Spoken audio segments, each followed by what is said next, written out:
Suppose this session will be in English, right? So Professor Deepak will be lecturing in English. All right. So we met a long time ago, like 6 years ago, in JNU, because Professor Deepak was a distinguished professor, and he actually speaks very good Chinese. We should ask him to speak Chinese, actually. 他中文非常非常好。I was so happy I had the time to really sit in his classroom with his students. 所以2014年到年后大学访问的时候，结果就进到了那个狄老师的这个教室里面跟他的学生上课。然后我看到那个印度学生笔记满满的，然后我都不用跟他们讲英文，当然也不用跟他讲印地，因为我不会讲印地，就转过来跟他们讲中文。All right. So without further ado, we would like to invite Professor Deepak to give you your presentation. Okay, welcome. Thank you. Thank you for those nice words about me. First of all, I would like to congratulate Taiwan Education Center, Tsinghua University, for organizing this fifth workshop. And it is my privilege to participate in this workshop. My presentation, it is not very structured, but I would like to ask 3 questions up front. And the first question is whether China was the knowledge production center as far as India studies is concerned. And second would be equally relevant, whether India has been the production of China's studies as such, not only in Asia, but also maybe if we look at the global perspective of China's studies. And my third question is, what is the state of China's studies in India? So these 3 questions I would like to put up front, and then I will answer them as I go about my speech in 20 minutes or so. So as far as my first point is concerned, I think I will quote from Sun Tzu, The Art of War, Sun Tzu Bingfa, and he says, if you know the enemy and know yourself, you need not fear the result of 100 battles. And if you know yourself but not the enemy, for every victory gained, you will also suffer a defeat. If you know neither the enemy nor yourself, you will succumb in every battle. So I think this is extremely relevant as far as China studies in India is concerned, and also relevant to the question which I posed up front, whether China has been the knowledge production center for India studies or not. I think general perception in India and elsewhere is that we know very little about each other. I'm talking about the context of Mel and China. But my take is slightly different. I think China, as such, it knows better about India than Indians know about China. And this, brings me to my first question, whether China has been the knowledge production for Indian studies or not. And according to my a little bit studied in India-China relations, and also a little bit translation which I am doing, and also my interaction with Chinese scholars, those who are engaged in Indian studies in China, I think this perception that China knows very little about China, it is belied by the fact that China has been a knowledge production of Indic studies in the history. And I think you will agree with me if I say that the civilizational dialogue, which was there between India and China in history, it is continuing. It has not been disrupted in the past 2 millennia. And if I try to draw your attention to these Buddhist catalogs compiled by various people in history, right from Taoan and all up to, Kaiyuan catalog of the Buddhist canon. And we will see that in almost 800 years, right from 1st century AD all up to 8th century, and if we go a little later, during Sung and even Yuan dynasty, we come to know that first 800 years, 76 translators, they translated 435 Buddhist sutras in 2,476 fascicles. And if we take into account the period of Sung dynasty and even Yuan dynasty, and then we will see that this number goes up to more than 7,000 fascicles of Buddhist sutra translation. And why I'm saying that it is important, because Buddhism, it acted as a catalyst or a sort of umbrella for the civilizational dialogue between India and China. And through the ambit of Buddhism, various facets of Indian culture, be it literature, be it language, be it theater, be it music, so on and so forth. All the facets, they made their way into China, and of course it was made possible by the efforts of Chinese and Indian scholar monks, like Xuanzang, everyone knows, like Faxian, like I Ching, and from the Indian side, Kumarajiva, Paramartha, Amol, and there are many, and list goes on and goes on. So I think it is this facet which is important, whether it is the dissemination of Indian epics such as Ramayana and Mahabharata during the Buddhist period into China, and later on, of course, the translation of these epics by the Chinese scholars. So it makes the Indian cultural capital available to the Chinese people. And same with the case of Indian language, especially Sanskrit, having its influence on Chinese language. I mean, many of you, all of us, so we study Chinese, and we don't know the origin of these vocabularies.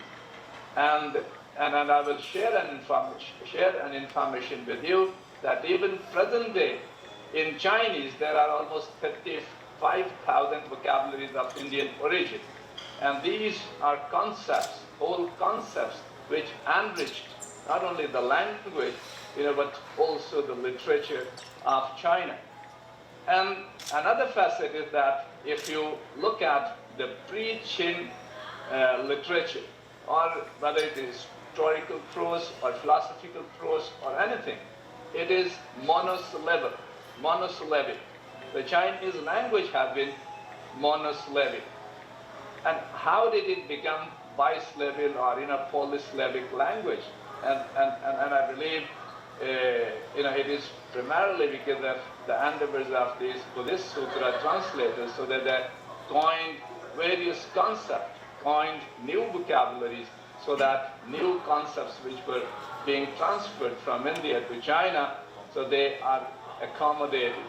So it is a fascinating history of civilizational dialogue between India and China, and then the entire cultural capital, by way of dissemination of Buddhism, it was disseminated into China. So now, why I'm saying that the Chinese, they know better than what Indians know about China, this is one of the reasons. And another reason is because this fine tradition of sutra translation, it has been continued in China.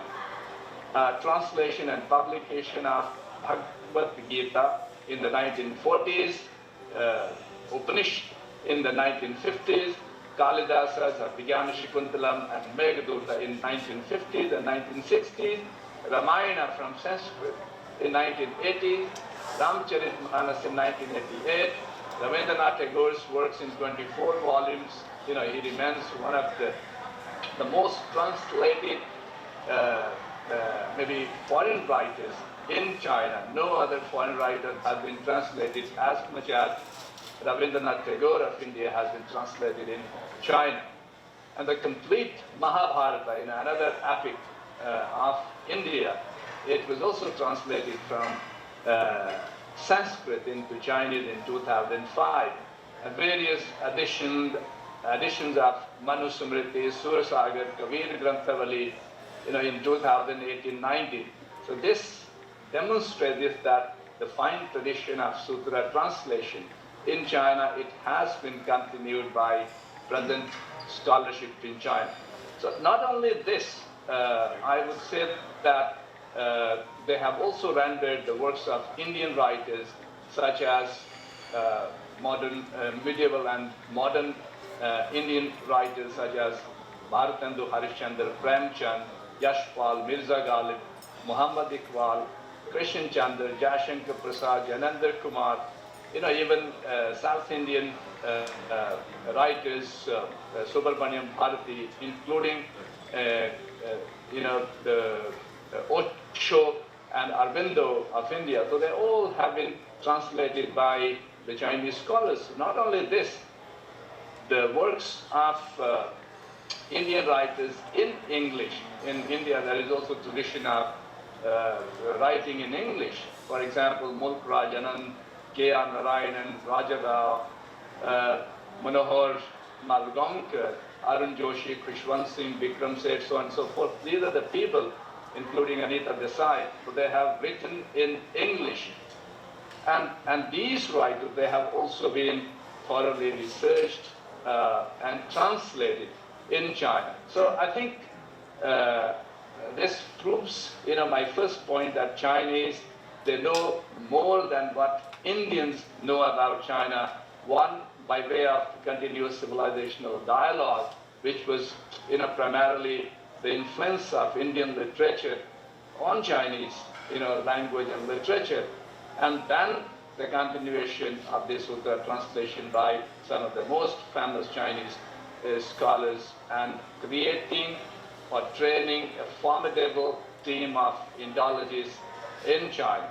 I think Taiwan in this context may be lagging a bit, but if the collaboration and cooperation and the workshops like this, so they are continued, and I think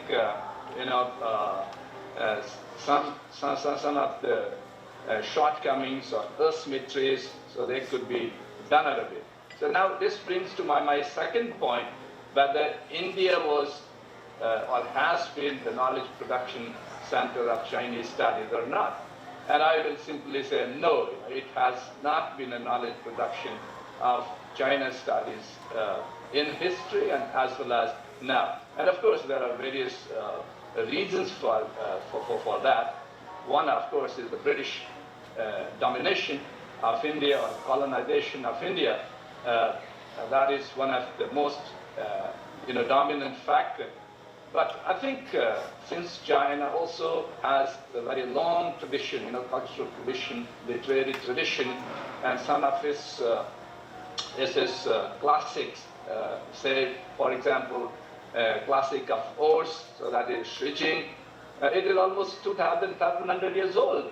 And even Tang poems, song lyrics are also as old as 1,400 to 1,000 years.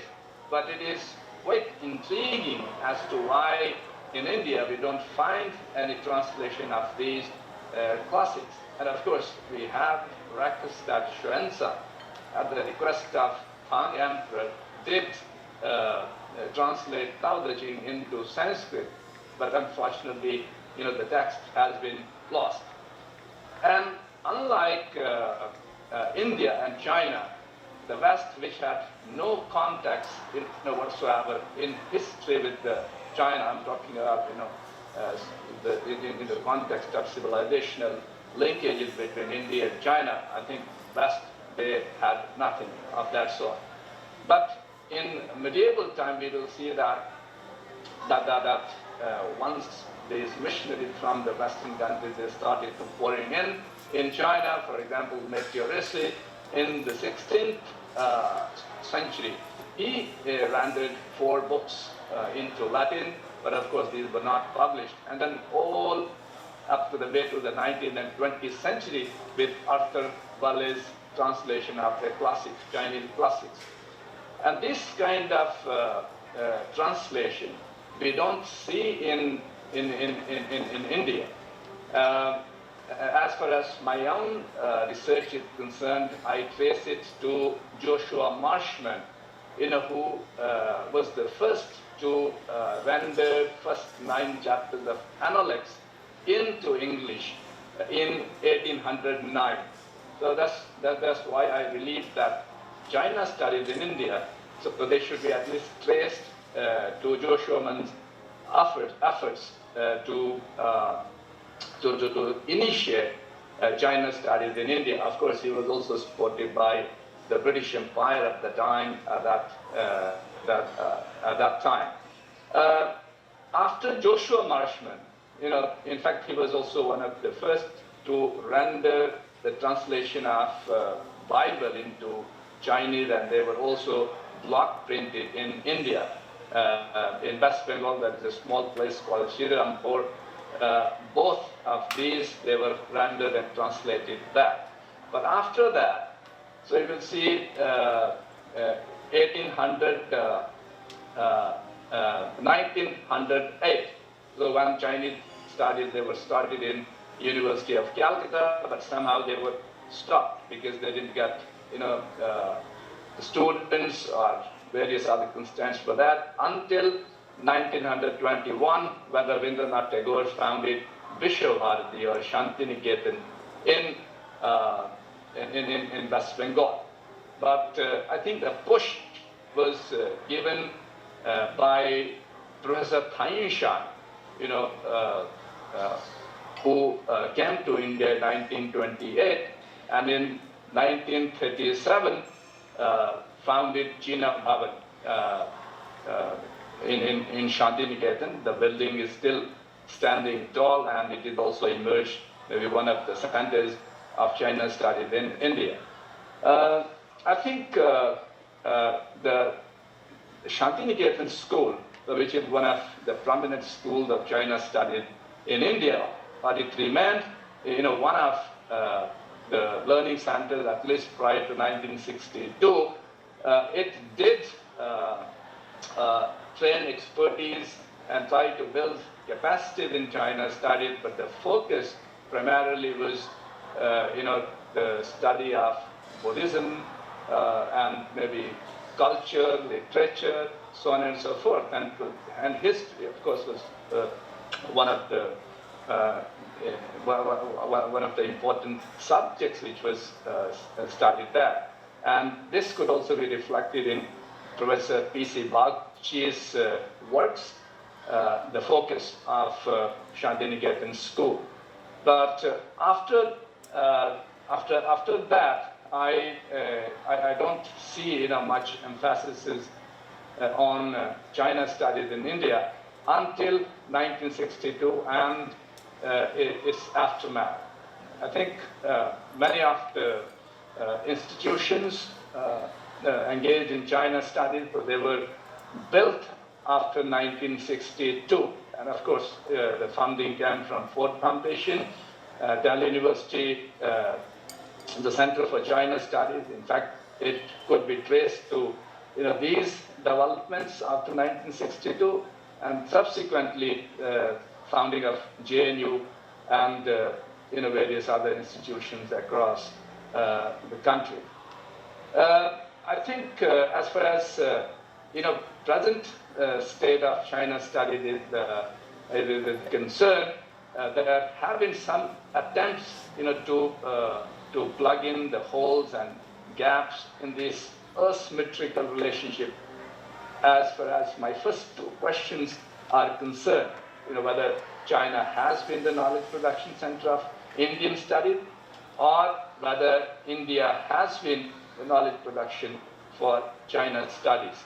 So I think as far as the current Indian scene is concerned, so there are some attempts by individuals, but I think from the state there have been some, but mostly I think these are individual-led efforts as far as transmitting Chinese cultural capital into India is concerned. So I'm leading one of the teams, and this is a big project initiated by Ministry of External Affairs, and it is called Mutual Translation of Classics, Modern and Contemporary Works of China.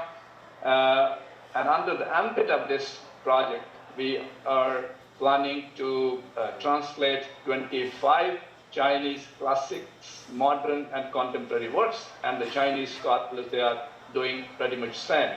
So I think maybe this could be one of the clues where India and Taiwan, they could also pick up similar projects of translating each other's cultural capital to make people more aware about, what the people have been writing, especially maybe under present circumstances and situation in both on both sides.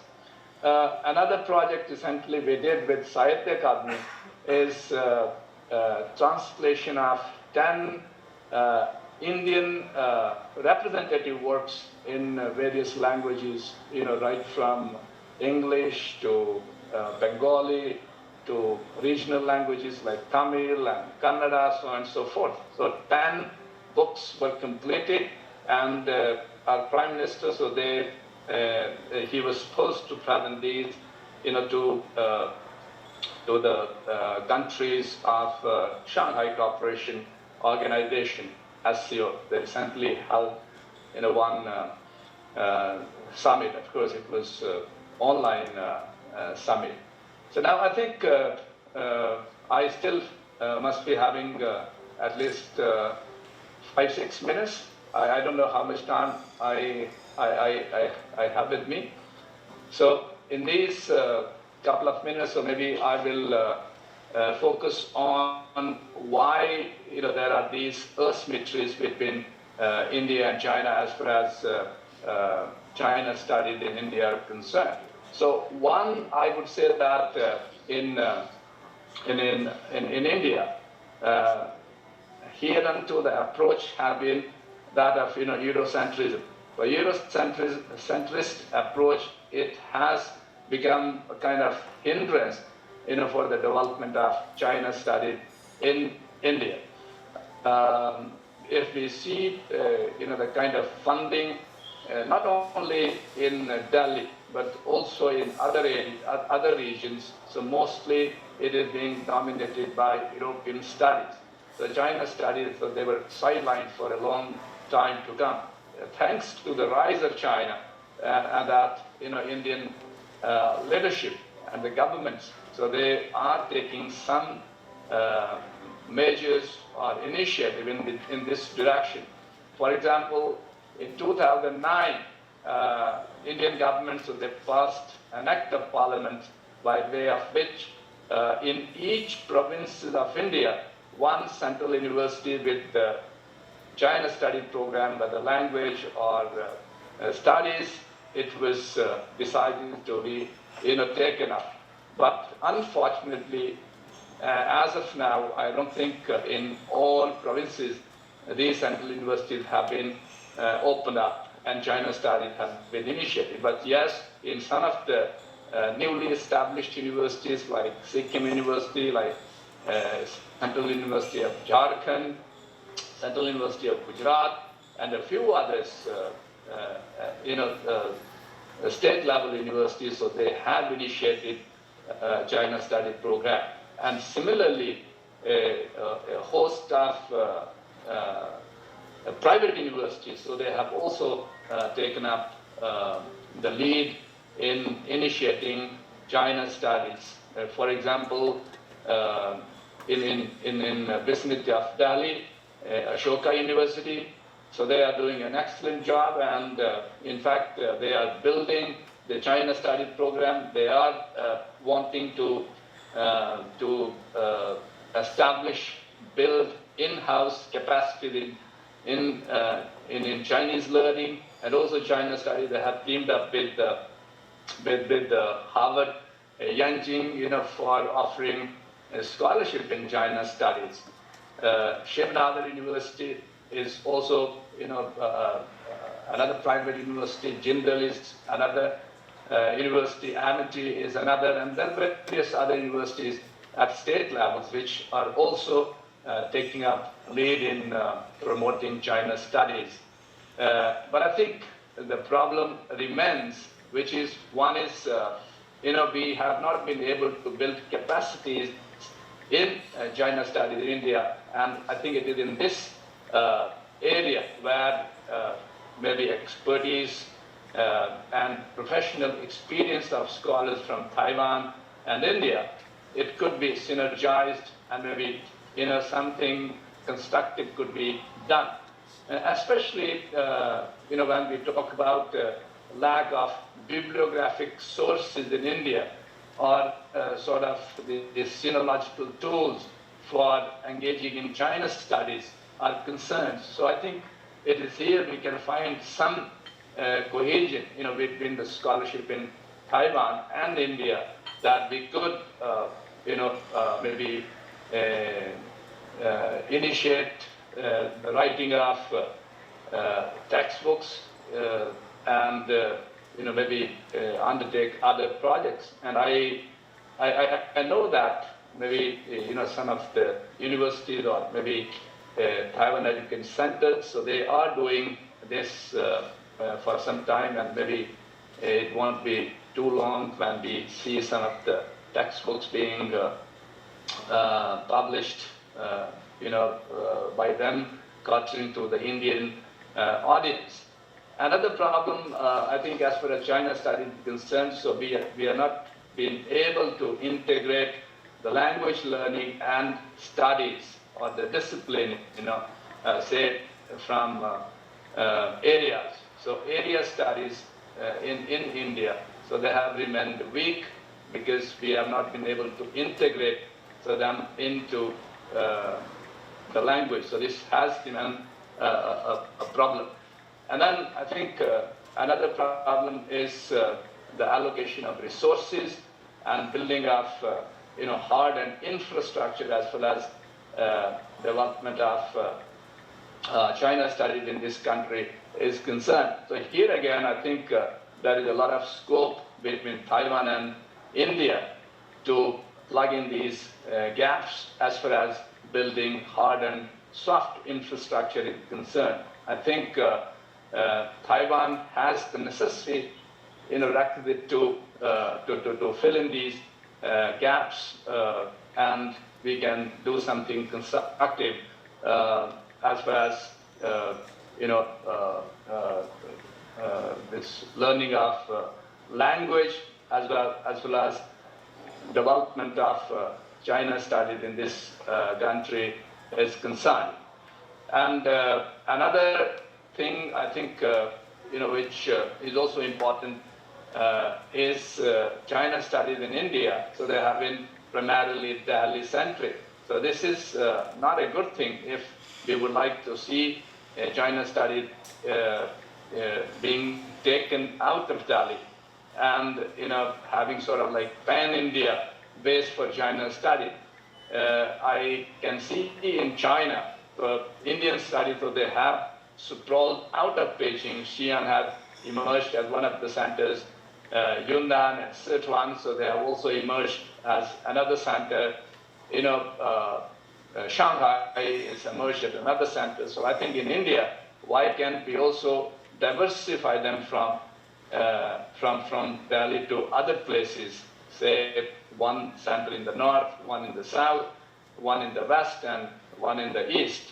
But of course, I think post 2009, diversification is going on in India, but somehow the newly established centers, so they have not been able to establish themselves as the centers for promoting China study. So I think it is here maybe Taiwan can team up with our scholars, whether they are from Central University of Gujarat or Sikkim, or maybe even Chennai and even Northeast, and maybe it can help us to take these studies out of Delhi and build capacity. I think I must have taken more than 20 minutes, so other questions maybe I can take in Q&A session. So with this, I thank you for giving me this opportunity. It was wonderful sharing my thoughts with you. Thank you. Thank you. Yeah. Thank you, Professor Deepak. Very nice to hear all your experiences. You got really, especially I like the part you mentioned about translation, because I know you yourself translate a lot, right? 他本身是做了很多的翻译，有很多的出版。So because of time limits, we probably could have one or two questions. If there's any questions, you can raise your hands now. 大概有时间做一两个问题。呀，后面一位。呀，我们方教授。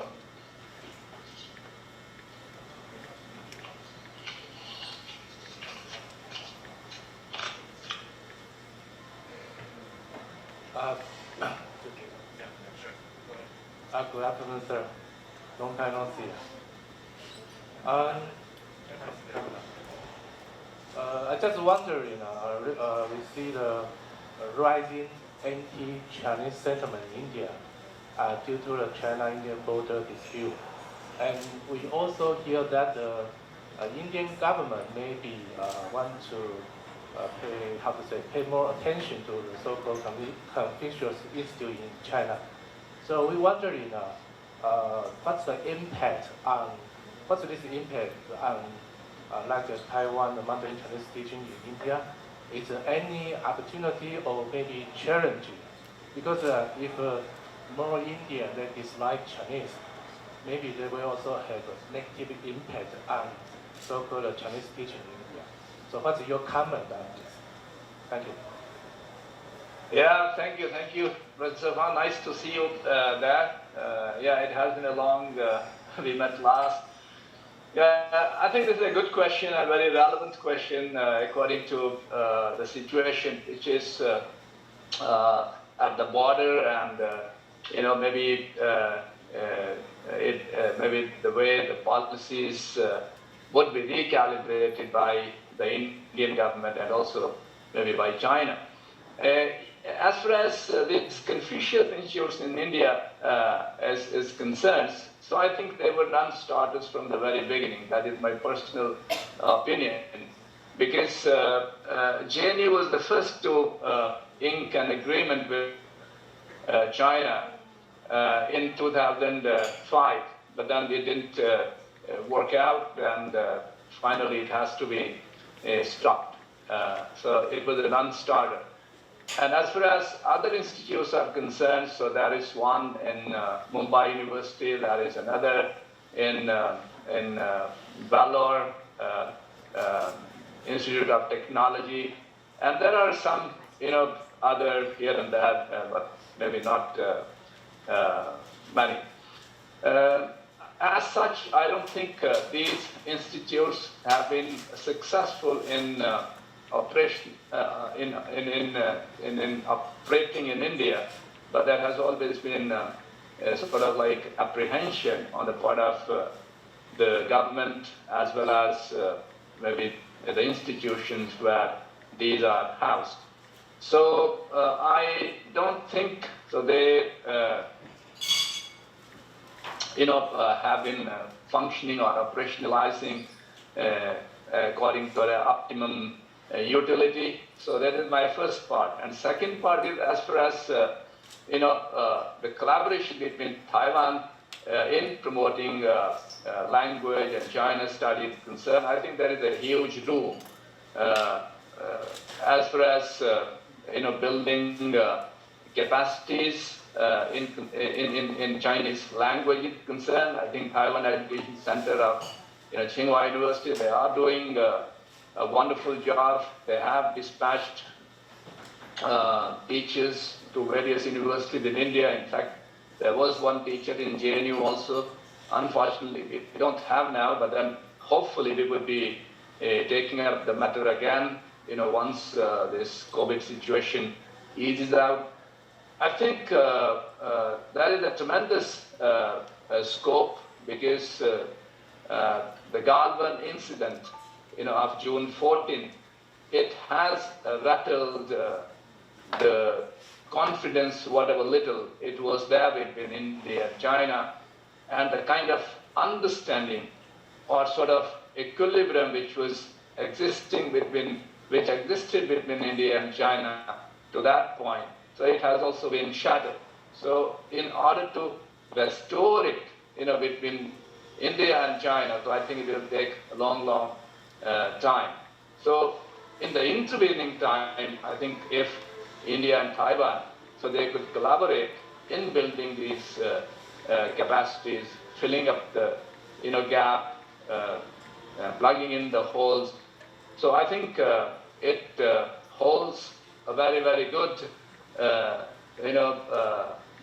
you can say, opportunity for both sides to develop Chinese as well as China studied in India. You want follow up? No. Okay. Anyone got questions? 还没有伙伴们现场也可以问。你现在面对的这个是中国通，也是台湾通，可以用中文问，可以用中文问。他中文说不定比我们更厉害，因为他会翻译诗经。有没有？现场？没有？确定没有吗？确定？人生难得，快点。没有。好了，老师，我问一下好了。OK， 那你要解释一下 JNU 吗？对他刚才讲到你了。好 ，OK。王金老师。金老师你好，好久不见。想请问一下。Come on， 前面来。Hi sir, nice to meet you. It's Jessica. Hi Jessica. Hi. One tiny question. Because of the current situation, as Dr. Fang said, there is an anti-Chinese atmosphere. And in this room, there are some people, they also want to teach Chinese in India. Will be that atmosphere a concern, become a concern, their concern, before they go? Yeah, I think at this point in time, not many people would like to come to India, because of this COVID-19 situation. If you are brave, then of course, you can come and you are most welcome. But I think at this point in time, because of the flight restrictions and the surging numbers, especially in Delhi, so it is a concern, for foreigners and travelers, not only from abroad, but also for us who are residing inside. For example, myself, I don't go out of JNU, so I have confined myself, within JNU. But still, you don't know, what will happen. And the government, of course, so they see that maybe by December or early January, so this pandemic will be, sort of over. But then we don't know when the situation will ease. But I think as far as collaboration with Taiwan and Indian universities and institutions is concerned, I think there is a huge opportunity. We can, take it further. In fact, last time Professor, Wang Weitung, so he had a conversation with me, and then we also discussed this question, like how to proceed further. But at this point in time, I think many universities, so they are not taking up, these issues on priority basis. Priorities are somewhere else, how to restore academic life on campuses. So that is first priority at this point in time of Indian universities. Like JNU, we have allowed partially some of the students to come back, but then we have again stopped, the entry of PhD students. In fact, the entry of all the PhD students is still, it's still not been fully implemented. So I think in the due course of time, when the university starts functioning normally, at this point in time, everything is conducted online. Once it is normalized, and we are expecting that at least from the next academic calendar, it would be normalized, and that would be the time when we can act on these MOUs or sign MOUs and strategize where we want to go and how we want to go about this collaboration. But at this point in time, I think maybe it is a little too early, and university administration, they may not be in a position to take it up and take a decision. Maybe we have to wait for some more time. Okay, thank you, Professor Deepak. Let me say a few words in Chinese for the audience. Okay， 所以他刚才其实讲了三件大事情，我对不起帮各位 summarize 一下。这个其实对在座的未来想要到印度教华语老师，觉得也是很基本款。好，就是这个印度研究，印度对中国这中间两个在 ideology 怎么样到中国，还有印度如何又变成 China Studies 或者是中国研究或者是相关研究可以怎么样？那在中间，他举了很多例子，都在翻译，还有文学写作，还有那他也讲到，比如说中国学院等等这些事情。好，所以它是一个非常地图式的、很快的一个帮助各位但是我也感觉出来，大家都觉得很陌生，对吧 ？OK， 很多人点头，正常。那没关系，等一下3分钟我那场会尽量来补大家一下。好。预告一下，所以其实这是真的是很清楚的。那他也刚刚也提到说，台湾 could be helping， 台湾 is help， 我们是一个可以在这中间，不管在翻译或者是学术建制，乃至于说大家就乐于看到这样子的一个未来的发展。好，我帮他简单的再说一下。All right, Professor Deepak, thank you so much. Thank you very much. 来，大家挥手，拜拜。